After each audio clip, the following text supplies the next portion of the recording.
তোমরা তো আমার মায়ের ভিডিও দেখতে ভীষণ ভালোবাসো, তাই আগেরবারও এরকম একটা ভিডিও করেছিলাম, তোমরা খুব আমাকে ভালোবাসা দিয়েছো, তাই আবার মাদের এই ভিডিও নিয়ে চলে আসলাম।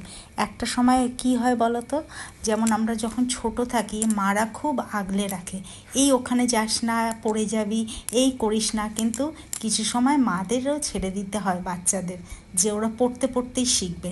এখন আবার মাদের সেই স্টেজটা চলে এসছে।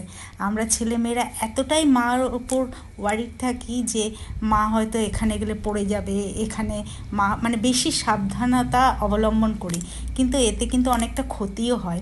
কারণ মারা না, একটু তো মাদের বয়স হয়, তা মারা না সেই করতে করতে নিজের মানে স্বাবলম্বীটা হারিয়ে ফেলে।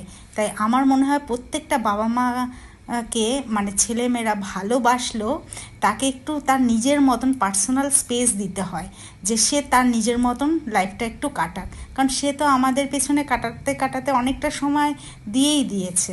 আগেরবার ভিডিওতেও আমি বলেছিলাম। তো আজকে আমার ভিডিওটা কেমন লাগলো, ভালো লাগলে অবশ্যই লাইক করবে, শেয়ার